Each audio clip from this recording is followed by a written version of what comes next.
At a time when 2 million Canadians are forced to a food bank in a single month, when food inflation in Canada is 36% higher than it is in the United States, and a quarter of Canadians are going, 25% of children are going to school hungry, the House Leader of the Liberal government is making this a partisan thing about protesters at the Leader's house, when they should be disgusted that protesters are going to any house of any member of Parliament. I would hope she'll stand up and apologize for those comments.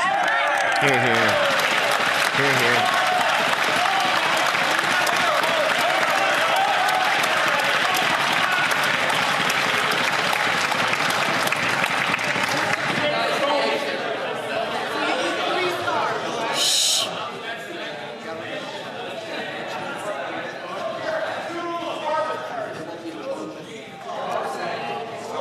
Colleagues,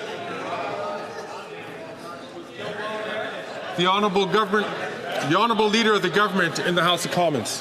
Mr. Speaker, I'm actually really glad to hear that from my honourable colleague, because no protester should be in front of anyone's house, except when the convoy was here, they cheered them on in front of so many residents in Ottawa. Exactly, in my residence. They cheered on my residents who prevented them from going to the hospital, who prevented them from going to the grocery store, who prevented them from ambulances arriving at their homes. Mr. Speaker, there is a double standard on that side of the House, and we cannot stand for that. Wow, I think that's the loudest I've ever heard her speak.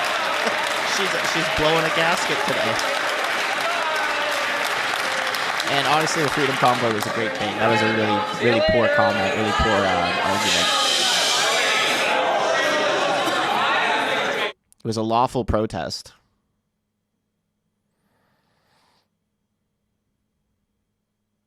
Gordon says, I cheered on the Freedom Convoy. Yeah, everybody did. Speaker, despite the foolishness that's been going on, there's a crisis that exists in Canada.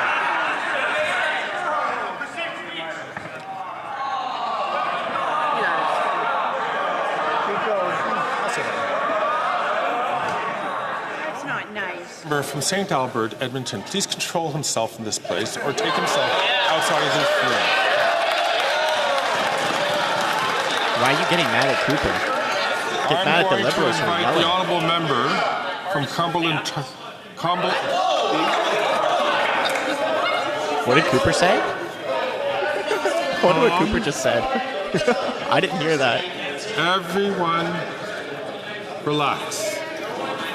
The honourable member from Cumberland Colchester will start again.